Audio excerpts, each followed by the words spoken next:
जय श्री श्याम सभी श्याम प्रेमियों को। आज 11 दिसंबर को मोक्षदा एकादशी व्रत है। इस दिन गीता जयंती भी मनाई जाती है। इस व्रत का पुण्य पितरों को दान करने से उन्हें मोक्ष की प्राप्ति होती है। मोक्षदा एकादशी पर भगवान कृष्ण ने अर्जुन को गीता का ज्ञान दिया था, इसलिए इस दिन को गीता जयंती के नाम से भी जाना जाता है। इस दिन क्या दान करना चाहिए? मोक्षदा एकादशी के दिन कुछ विशेष चीजों का दान करें। विशेष रूप से पीली वस्तुओं का दान जरूर करना चाहिए। अगर हो सके तो ब्राह्मण को पीले रंग के वस्त्र या पीले रंग के फल और मिठाई का दान भी कर सकते हैं। ऐसा करने से मनुष्य की मनोकामना पूरी होती है और मोक्ष की प्राप्ति होती है। मोक्षदा एकादशी सिर्फ उपवास का ही दिन नहीं है, यह आध्यात्मिक जागृति और मोक्ष का मार्ग है। कहा जाता है कि इस दिन व्रत रखने से भक्तों को उनके पापों से मुक्ति मिलती है और अनंत आनंद का मार्ग प्रशस्त होता है। पूर्वजों को प्रार्थना समर्पित करना भी शुभ माना जाता है, जिससे आपके पूर्वजों को मुक्ति पाने में मदद मिलती है।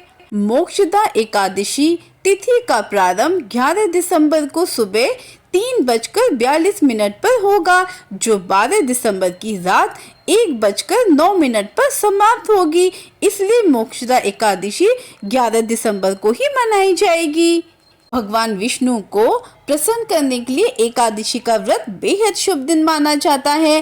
कहते हैं इस दिन लोग सत्यनारायण कथा भी कराते हैं और विभिन्न पूजा अनुष्ठान का भी पालन करते हैं। कहा जाता है कि जो लोग मोक्षदा एकादशी का व्रत रखते हैं वे यम की पीड़ा से बच जाते हैं और उनको मोक्ष की प्राप्ति भी होती है। कहा जाता है मोक्षदा एकादशी के दिन उपवास की पवित्र कथा का पाठ जरूर करना चाहिए। इस कथा के बिना ये व्रत को अधूरा माना जाता है। तो चलिए सुनते हैं मोक्षदा एकादशी की व्रत कथा। पौराणिक कथा के अनुसार प्राचीन काल में वैखानस नाम के एक राजा गोकुल पर राज्य किया करते थे। एक रात उन्होंने सपने में देखा कि उनके पिता को मृत्यु के बाद बहुत कष्टों का सामना करना पड़ रहा है। अपने पिता की ऐसी हालत देखकर राजा को बहुत दुख हुआ। सुबह होते ही उन्होंने अपने राजपुरोहित को बुलवाया और उनसे कहा कि आप मुझे मेरे पिता की मुक्ति का मार्ग बताएं। इस पर उनके पुरोहित ने कहा कि इस समस्या का निवारण केवल पर्वत नाम के महात्मा ही कर सकते हैं, जो कि एक त्रिकालदर्शी है। यह सुनते ही राजा पर्वत महात्मा के आश्रम पहुंचे और उनसे अपने पिता की मुक्ति का मार्ग पूछने लगे।